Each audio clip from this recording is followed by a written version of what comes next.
सबसे ना मिला करो इतनी सादगी के साथ, ये दौर अलग है, ये लोग अलग हैं, और इस दौर में वफा ढूंढते हो, बड़े नादान हो, जहर के शीशी में दवा ढूंढते हो। ये वो दौर नहीं है जो तुम वफा ढूंढते हो। आज हम क्या देखेंगे? जीएसटी। जीएसटी काउंसलिंग की आज हमारी टॉपिक होगी। तो जीएसटी काउंसलिंग में हम क्या पढ़ेंगे आज? इसमें पढ़ेंगे वस्तु एवं सेवा का जो है कर, जो जीएसटी जब लागू किया गया था, कब लागू किया गया था, और जीएसटी काउंसलिंग का परिचय हम सबसे पहले देखें। उसके बाद जीएसटी काउंसलिंग की संरचना क्या है, कैसे हुई थी इसकी, कैसे एक तरह से संरचित की गई थी, और केंद्रीय वित्त मंत्री की काउंसलिंग की अध्यक्षता जो करते हैं उनके बारे में ये टॉपिक होगा। फिर होगा जीएसटी काउंसलिंग की बैठक होती है तो वो केंद्र और राज्य के बीच में होती है, वो कैसे होती है। जीएसटी काउंसलिंग के द्वारा किए गए प्रमुख निर्णय और राजस्व का संवर्धन कैसे होता है जीएसटी के थ्रू। जीएसटी काउंसलिंग का महत्व क्या है, इम्पैक्ट क्या है, इसका इंपॉर्टेंट थ्योरी कौन कौन सा है, तो ये भी रहेगा आज अपने टॉपिक में। तो हम सबसे पहले देखेंगे काउंसलिंग का परिचय।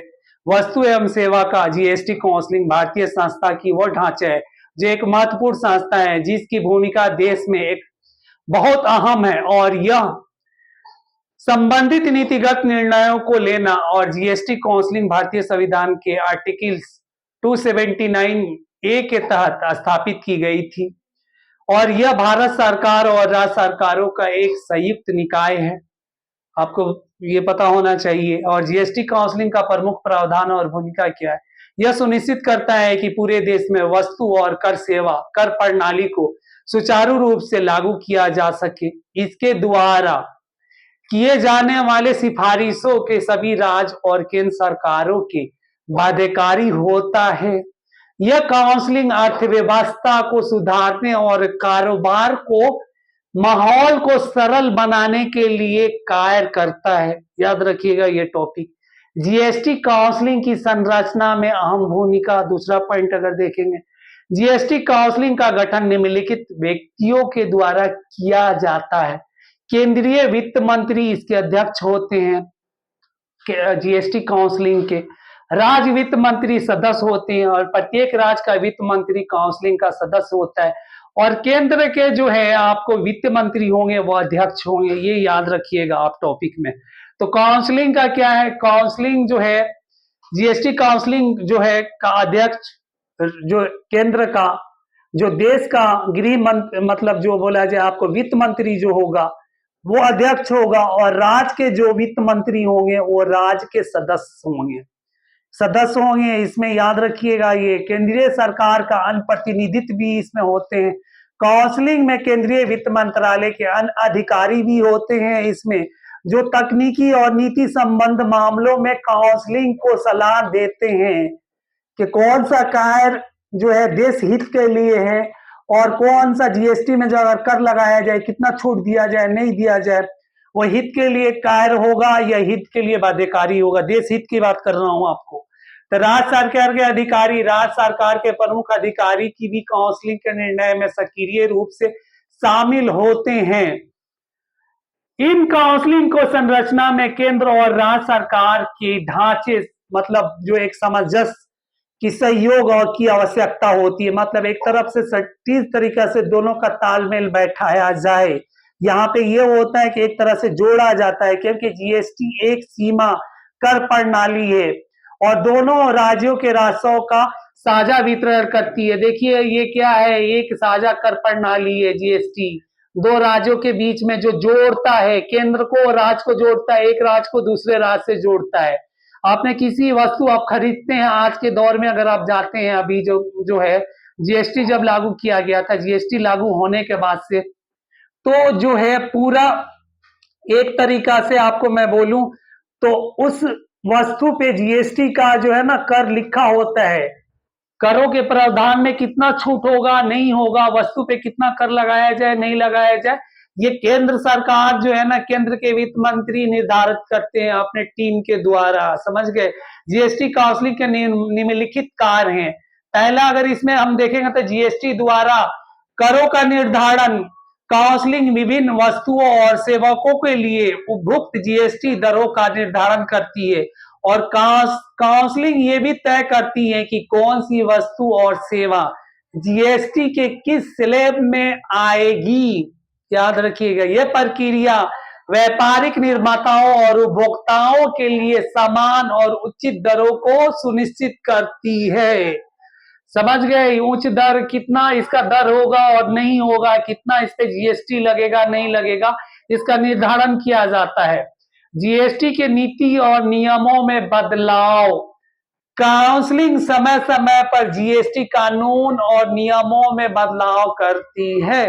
यह उन मुद्दों पर ध्यान देती है जिनमें से व्यापारिक उपभोक्ता को समस्याएं उत्पन्न होती है, जैसे व्यापारिक वर्गों के लिए कर प्रणाली आसानी तरीका से बनाया जाए और उनका अनुपालन सुगम किया जाए, मतलब सुनिश्चित एकदम सरल तरीका से बनाया जाए। तो ये जीएसटी की जो है ना मेन पॉइंटेड ये होती है, आपको जो है ना यहाँ पे ये पॉइंट आपको रखना जरूरी होता है। राजस्व साझा करने का तकनीकी मतलब एक तरह से एक तरीका से एक सुदृढ़ तरीका से इसका तय करना होता है। क्या करना होता है इस पॉइंट में आप लोगों को ये दिखाना होगा, काउंसलिंग और केंद्र राज्यों के बीच जीएसटी राजस्व के वितरण का तरीका निर्धारित करना होता है। याद रखिएगा, यह सुनिश्चित करती है कि राजस्व और केंद्र सरकार के बीच वित्तीय संसाधनों का सही तरीका से वितरण हो, मतलब एक तरीका से हो, सरल तरीका से हो, एक मतलब एक सरल एकल तरीका से किया जाए, जिसमें दोनों सरकारें अपने अपने विकास कार्य को प्रभावी ढंग से चला सके, कोई जो बोला जाए मतभेद उत्पन्न ना हो केंद्र सरकार और राज्य सरकार के बीच में जीएसटी को करों को लेके। समझ गए, तो ये यहाँ पे ये काफी इंपॉर्टेंट पॉइंट ये रखा जाता है, इसको काफी तरीका से सुदृढ़ तरीका से इसको संचालित किया जाता है और इसका निर्बंध किया जाता है। जीएसटी के नियमों का पालन सुनिश्चित करना, इसमें चौथा पॉइंट आएगा आपको। काउंसलिंग ये सुनिश्चित करती है कि जीएसटी के तहत सभी करदाताओं द्वारा नियमों का पालन किया जाए। इसके लिए यह भी विभिन्न उपायों की सिफारिश करती है, जैसे कि रिटर्न फाइलिंग, पंजीकरण और टैक्स जमा करने की प्रक्रिया को सुगम बनाना होता है। समय समय पर विशेष मालों की समीक्षा करना, मतलब मालों का मतलब क्या, मामलों जो एक तरह से जो माल जो एक तरह से एक स्टेट से दूसरे स्टेट में जो माल जा रहा है उस पे जीएसटी जो कर लग रहे हैं, तो उसकी समीक्षा करनी होती है कि वहां से केंद्र सरकार या दो स्टेटों के बीच में कोई मतभेद तो नहीं आ रहा है ना जीएसटी को लेकर। काउंसलिंग देश भर के व्यवसाय और करदाताओं के द्वारा आए गए मदों की समीक्षा करती है, अगर आवश्यक हो तो संबंधित नियमों में बदलाव भी करती है। याद रखिएगा, यह प्रक्रिया वह सुनिश्चित करती है कि जीएसटी प्रणाली समय के साथ विकसित हो और व्यापारियों के लिए अनुकूल बने, व्यापार में कोई कठिनाई ना आए। जीएसटी काउंसलिंग की बैठक कब कब होती है और क्यों अहम है, क्यों इंपॉर्टेंट है। जीएसटी काउंसलिंग की बैठक नियमित रूप से आयोजित करती है समय समय पर, जिसमें केंद्र और राज्य सरकारों के प्रतिनिधित्व शामिल होते हैं। केंद्र सेंट्रल गवर्नमेंट और स्टेट गवर्नमेंट के प्रतिनिधि जो होंगे, मेंबरशिप है, वो इसमें भाग लेंगे और समिट में जो है ना अपने मुद्दे को चर्चा करेंगे बैठकों में। तो ये इंपॉर्टेंट है, इनका जो है ना जो जीएसटी प्रणाली के प्रभावी क्रियान्वयन को प्रभावित करती है। देखिए यहाँ पे इम्पैक्ट मतलब आपको निगेटिव पड़ रहा है या पॉजिटिव पड़ रहा है, उसके लिए गहन चिंतन मनन स्मरण किया जाता है। काउंसलिंग के फैसले सभी राज्यों के केंद्र और के लिए बाध्यकारी होती है, सब राज्य और केंद्र के लिए भी होगा, क्योंकि यूनियन टेरिटरी के जितने भी स्टेट हैं वो सब केंद्र के अधीन ही तो आते हैं, तो वहां की भी बात कही जा रही है, सिर्फ स्टेट की नहीं बात कही जा रही है। इन बैठकों में जीएसटी के विभिन्न वस्तुओं पर विस्तार से चर्चा की जाती है, मतलब लॉन्ग तरीका से एक डिस्कशन होता है वहां पे। केंद्र और राज्य के दरों में बदलाव, जीएसटी के पंजीकरण प्रक्रिया, व्यापारियों के लिए सुविधा और अन्य कर प्रबंधन समस्याओं का समाधान इन बैठकों में का मुख्य उद्देश्य होता है और इनका एक तरह से जो है निवारण निकाला जाता है, सभी पक्ष अपने लिए एक सहमति समाधान तक पहुंच सके। समझे, सिर्फ एक केंद्र ही नहीं, राज्य भी, हर राज्य की बात कही जा रही है। जीएसटी काउंसलिंग के द्वारा किए गए प्रमुख निर्णय क्या क्या हैं, जीएसटी दरों में बदलाव कब करना है, नहीं करना है, क्या होना चाहिए, नहीं होना चाहिए। काउंसलिंग द्वारा समय समय पर जीएसटी दरों में बदलाव किया जाता है। उदाहरण के लिए कई उपभोक्ताओं, वस्तुओं और सेवाओं को विभिन्न स्लैबों में रखा गया है और यदि कोई वस्तु अत्यधिक महंगी है या कम महंगी है तो उसमें दर को कम या ज्यादा किया जाना चाहिए या नहीं किया जाना चाहिए, ये निर्णय लिया जाता है। जीएसटी प्रणाली में सुधार, काउंसलिंग ने व्यापारिक और उपभोक्ताओं की संतुलन के लिए कई सुधार किए हैं, जैसे कि डिजिटल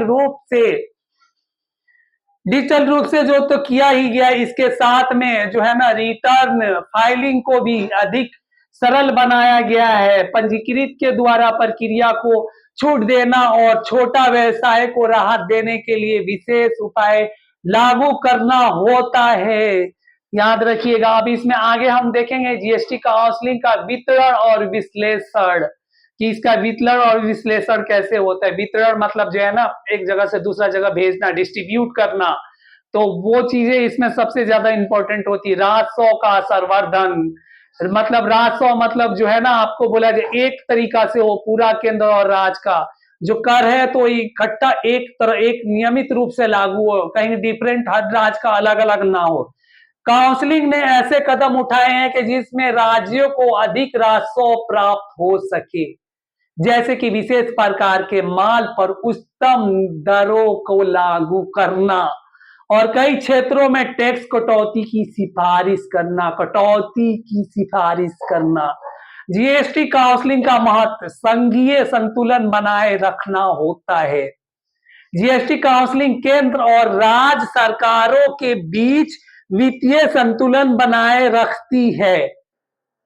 ये इंपॉर्टेंट, ये pointed be to pointed this words, आप लोग ये जो है ना वर्ड को आप लोग पॉइंट रखिए, ये मेन इंपॉर्टेंट है। इसका उद्देश्य ये है कि दोनों स्तरों को अपनी सभी विकास योजनाओं के लिए पर्याप्त वित्तीय संसाधन मिल सके। व्यापार और उपभोक्ताओं को समर्थन देना, देखिए जब तक व्यापार का आप समर्थन नहीं कीजिएगा, उद्योग को समर्थन नहीं कीजिएगा और उपभोक्ताओं को समर्थन नहीं कीजिएगा, तब तक आपकी देश की अर्थव्यवस्था जो है ना सुदूर तरीका से तेजी से रफ्तार नहीं होगा और चलेगा नहीं, बिल्कुल आप ह्रास की तरफ जाइएगा। आप जो है ना मनी इन्फ्लेशन की तरफ आप बढ़ते चले जाइएगा। मनी इन्फ्लेशन किसके द्वारा आता है भाई? इसी के द्वारा तो आता है। अगर जब आपका कर सही तरीका से नहीं चलेगा, टैक्स आपकी तरह नहीं चलेगा, आपका सरकारी खजाना सही तरीका से सुचारू तरीका से नहीं चलेगा, तो आपका देश का अर्थव्यवस्था तो गिरता चला जाएगा। जहां अर्थव्यवस्था गिरा मनी इन्फ्लेशन तो आएगा ही, ये महंगाई बढ़ेगी, बदहाली फैलेगी मार्केट में, बाजार में जो है ना बाजार में सामानों का सही तरीका से सुदृढ़ तरीका से पहुंच नहीं पाएगा, वितरण नहीं हो पाएगा।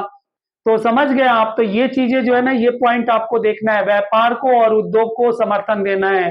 जीएसटी काउंसलिंग व्यापार के लिए सुविधाजनक और प्रौद्योगिकियों को समर्पित तरीका से एक समर्थन करना होता है, एक तरह से लागू करना है, मदद करना है। यह व्यवस्थाओं के लिए एक समान और पारदर्शी कर प्रणाली सुनिश्चित करनी होती है। कानून और प्रशासनिक सुधार, यहाँ पे कानून भी, लॉ इन एडमिनिस्ट्रेशन की भी बातें आ जा रही है और ये जो बहुत जरूरी है। आप देखते हैं उपभोक्ता कंज्यूमर कोर्ट में जो है ना किसी ने कोई केस कर दिया और वहां लेके चले गए अपने उपभोक्ता, जीएसटी पे भी कई मामले गए हुए हैं, समझ गए ना, बहुत हाईलाइटेड केसेस रहा है अभी हाल फिलहाल के वर्षों में। तो अभी इसमें हम क्या देखेंगे, इस पॉइंट में आप देखेंगे काउंसलिंग समय समय पर नियम और प्रक्रियाओं को सुधार करती है भाई, इंप्लीमेंट करती है। ऐसा नहीं है कि इसका इंप्लीमेंट नहीं होता है, जिसे जीएसटी प्रणाली का पालन करना व्यापारी के लिए आसान हो जाता है और कराधान के मुद्दों को हल किया जाता है। आर्थिक समृद्धि के दिशा में योगदान देना क्या क्या है? जीएसटी काउंसलिंग द्वारा किए गए निर्णय और सुधारों को भारतीय अर्थव्यवस्था को समृद्ध बनाने की दिशा में महत्वपूर्ण कदम उठाना होता है। यह प्रक्रिया वस्तु और सेवा के क्षेत्र में व्यापार को बढ़ावा देना होता है और जीएसटी प्रणाली को एकीकृत करती है, जिसे देश भर में समान का व्यवस्था, मतलब एक तरह से समान व्यवस्था लागू होता है।